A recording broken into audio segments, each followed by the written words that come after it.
Hola and bienvenidos! I'm the Traveling Gay Panda and welcome to my channel. Thanks for watching. I only started this YouTube channel at the beginning of this year. My hope was that every time I travel, I would at least put out a vlog within a couple of weeks, if not a couple of months from when that trip happened. But as you can see from my recent one in Puerto Vallarta, that was in February that I just published maybe a month ago. The procrastinator is still inside me, but I'm hoping that with 2025, I'm starting my resolution early and actually getting to work on these videos. Well, anyways, this one is about my trip to Madrid. The main part of this trip to Madrid was to see the small tennis tournament. So make sure to stay tuned to see which ones I got to see. So to make the most out of this trip, I booked an overnight flight from New York City right after work to Madrid, so I had the most majestic sunset views as I went to sleep. I arrived way too early for my hotel at around 8:30 a.m., so I decided to just head straight to the tennis tournament, which would open at 10. I found a small bar that serviced the quintessential Madrid breakfast of toast, olive oil, and tomato sauce. Oh, I'm so tired. Just got off the plane. Maybe slept about 3 hours. Landed in Madrid. And walking over to the tennis tournament. Okay, we're getting close. We're walking in with some of the ball boys and girls and the officials, so I can hear some of the tennis balls.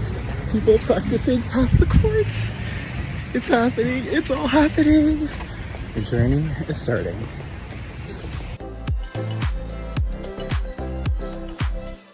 I was really having a hard time staying awake, but as soon as I got to the venue, my adrenaline and excitement shot way up. Please excuse my tennis nerdiness because it's a lot, but after years and years of watching this tournament on TV and originally thinking I could go pro, which LOL jokes because I'm not athletic and also I'm only 5'6", it truly was a dream getting to see this venue and tournament with my very own eyes and not through a screen. The venue is just so beautiful and so much better than what I have seen on TV, which is why I love these smaller tournaments.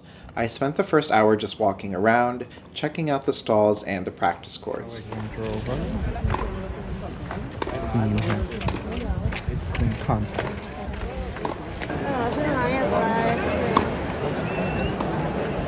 At the practice courts, I got to see women's world #1, at the time at least, Iga Swiatek from Poland, my favorite active tennis player, Jannik Sinner, Casper Ruud, Holger Rune, Coco Gauff, and Sasha Zverev.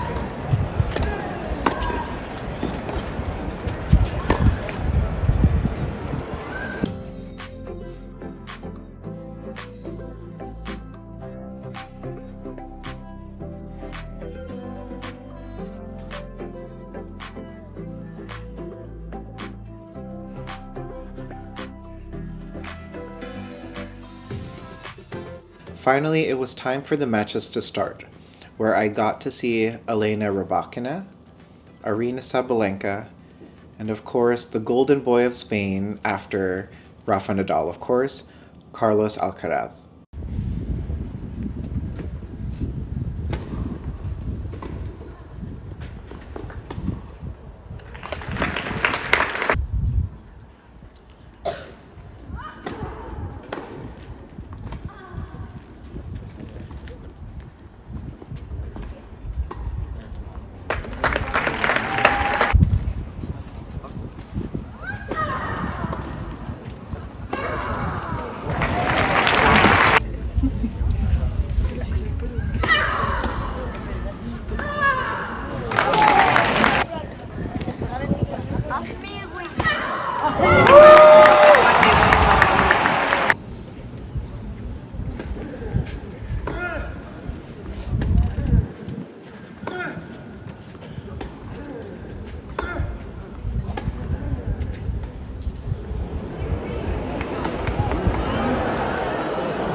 after that beautiful haze of a dream, I finally checked into my room, which was perfectly situated right by Gran Via, where all of the action was happening. I had essentially gone 36 hours without showering, so a nice hot shower was just what I needed before heading out, grabbing some drinks and pinchos in the Chueca neighborhood.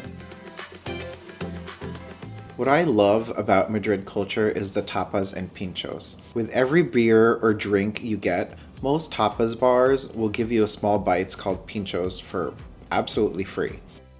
Food is one of my love languages, so Madrid is absolutely perfect for me. I also got croquetas, which are typical tapas food, and this one was delicious.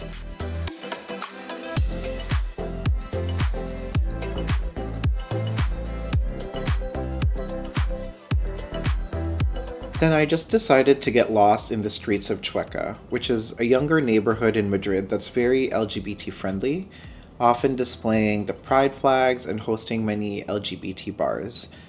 And as someone in the LGBT community, you have no idea how calming and relaxing it is just to see in a city these pride flags.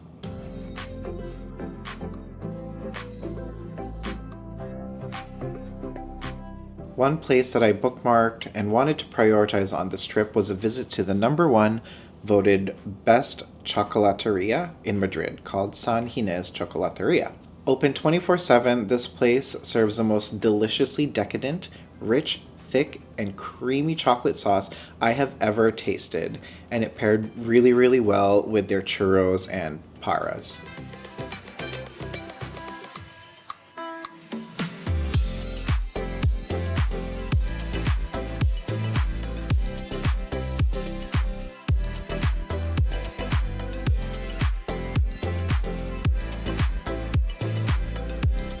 To end the night and right around the corner was Plaza Mayor, which is this beautiful plaza surrounded by one large rectangular building that encapsulates it. I can imagine how beautiful this is during the holidays, where I'm sure they have holiday markets and stalls that fill this plaza.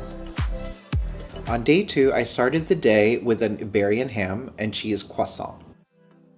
I had originally planned on spending the majority of the day walking and relaxing in Retiro Park, but unfortunately, the weather people weren't accurate about their forecast and it was actually heavily raining, so I took refuge in the San Geronimo el Real church, which is this beautiful neo-Gothic church right across from the Prado Museum.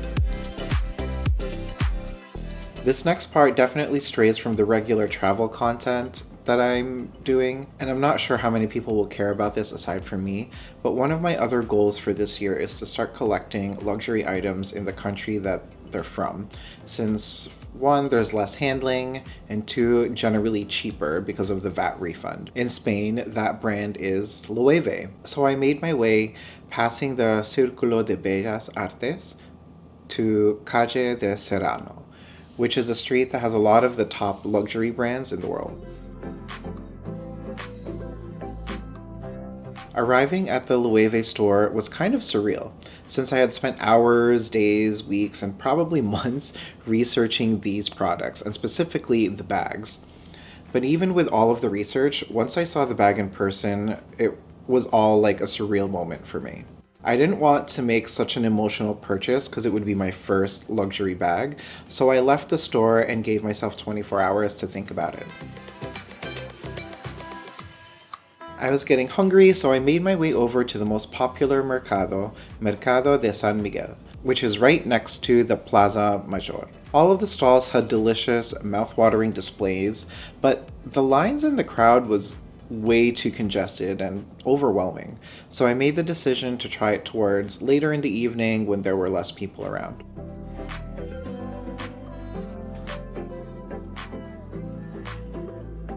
So instead, I checked out Cava Baja, which is a street known for its many, many tapas bars.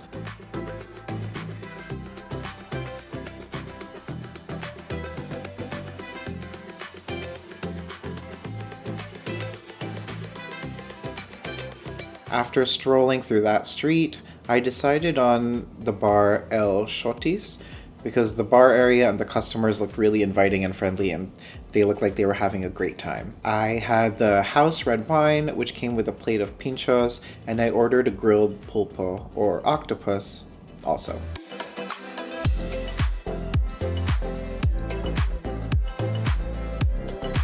Next on my walking tour was Mercado de Cebado, which is a market known for seafood. But I went a little too late in the day, just before it was starting to close around 6 p.m., so most of the stalls were already closed or starting to pack up. Instead, I tried another tapas bar called La Musa Latina, where I got a white sangria and a very heavy but delicious braised beef dish. It was topped with a creamy honey froth, which was delicious but very rich. I got the smaller portion, and even that could have fed 2 people. My big event for the night was sunset at Parque de Montoya. I needed to walk off those calories, so on the way to the park was Almudena and the Royal Palace, which has a plaza that has a beautiful view of a neighboring town.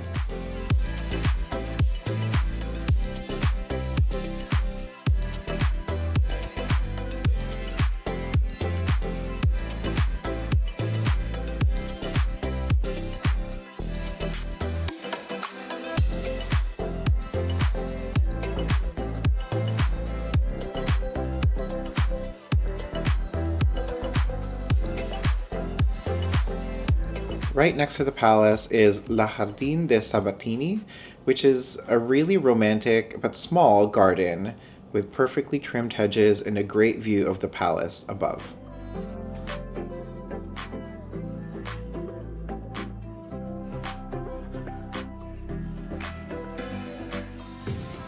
Slowly, I made my way over to the Temple of Debod, which is an ancient Egyptian temple that the country donated to Spain, interestingly enough. It's free to walk in there, but there is a queue, so I just stayed around the perimeter and I still got to take in the sights. Finally, it was time for the views in Montana Park.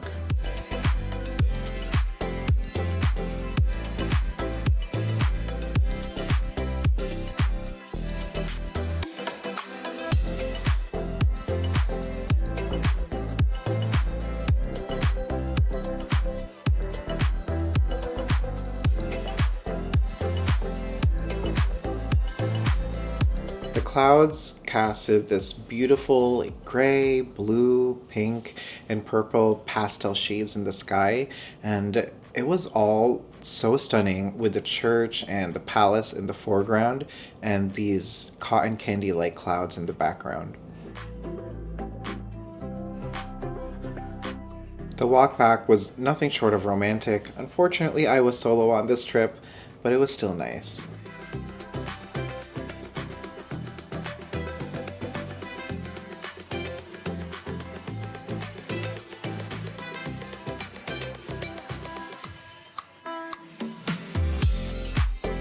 Of course, I found myself ending the night at San Gines Chocolateria to try the paras this time instead of the churros. Day 3 was a beautifully sunny day, thank goodness, and perfect for the largest outdoor flea market in Spain called El Rastro. First was breakfast though at this cute cafe called Cafelito, where I had a bombones drink which was to die for. I could have had a picture of that. Then it was time to roam and shop. From dresses, to shirts, to leather bags, straw bags, plates, jewelry, toys, antiques, you could find everything at El Rastro.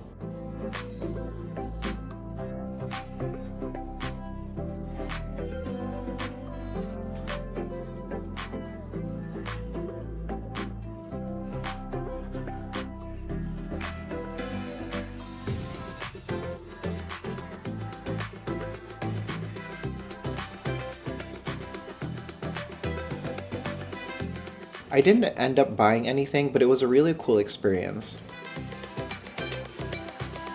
I didn't realize it was the same weekend when I booked everything. And interestingly enough, you can't tell because I'm a big boy, but I did the New York City Marathon in 2023 last year, so it was fun to be a spectator in another country this year. I was there cheering people on and trying to get everyone amped up.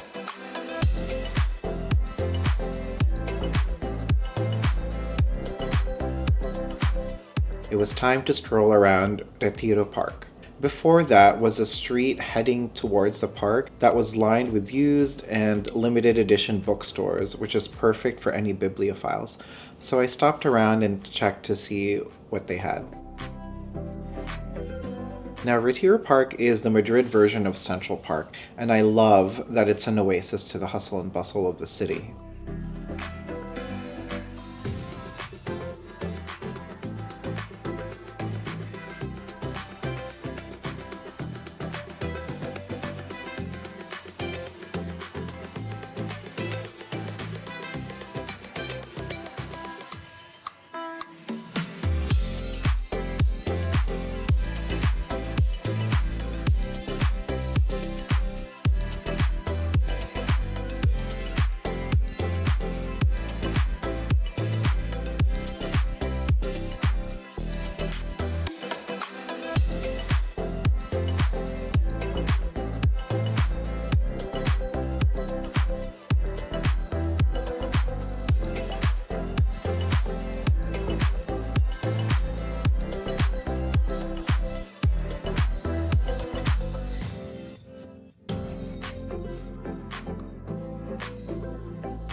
The grounds are kept pristinely clean. I even stumbled into a free art exhibit, which was pretty cool. All in all, I could have spent the whole day there just reading a book, or better yet, people watching. But I had a mission and a bag to buy, so I went back to Loewe and jumped into my first luxury purchase. Make sure to subscribe because I'll do my unboxing and you'll see which bag I got. I had a quick light lunch at Jollibee, which is a Filipino fried chicken food chain. I know, when I'm in Madrid, I should be eating what the Madrileños eat, but as a Filipino, I can't pass a Jollibee without eating in one. Then I went to Minibar for a red sangria and more pinchos.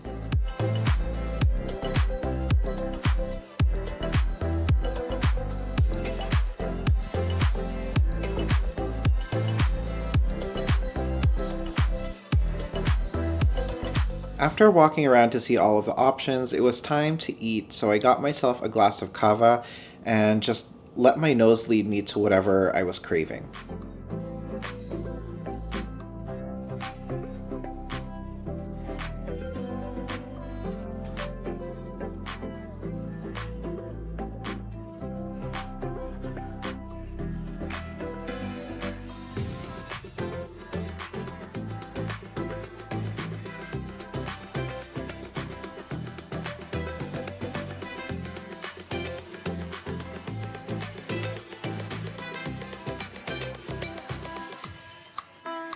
I decided on this bar for shrimp tostadas and chicken wings. Surprisingly, the chicken wings were better than the tostadas. Although I can't say too many bad things because the shrimp tostadas was also pretty good.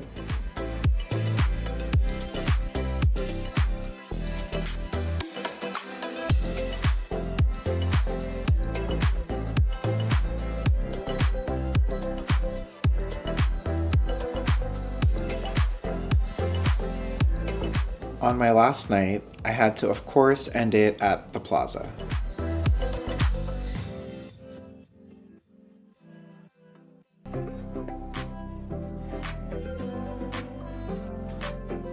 The morning of my flight, I had some time to kill, so I went to the Plaza again and had another bonbon drink to get my day started.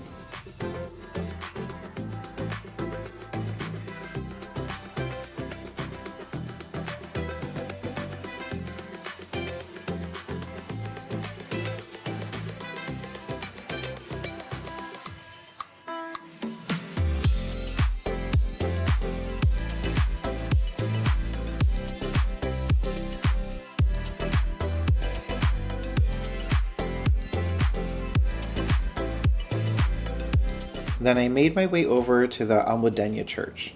So both the church and the royal palace open at 10. The church is free to visit, but the palace requires a reservation, and you can see this line. This was even before 10 a.m.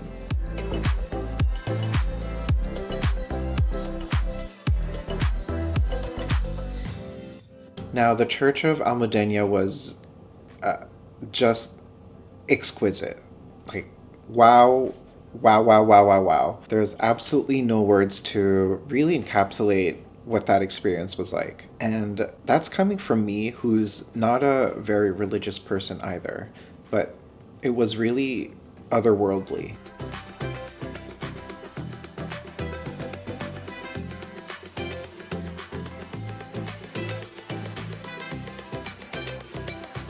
One of my favorite parts was that above the altar are these vibrantly colorful stained glass windows with different languages that translated to the Word, meaning the Word of God.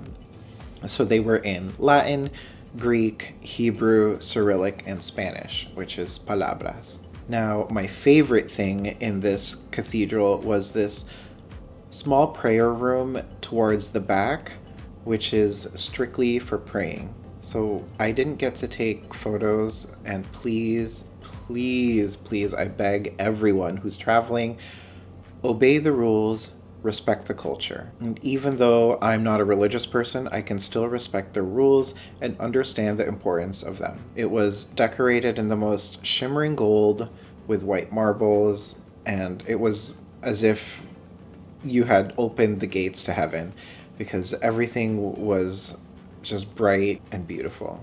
This room, I don't know what happened to me, and if it was the beauty of it, or maybe I don't know what happened truly, but it brought me to tears. I don't know why I started crying, but not really in a sad way. It was more, I guess, like in a cathartic way. For a non-religious person, it was a very religious and spiritual experience for me.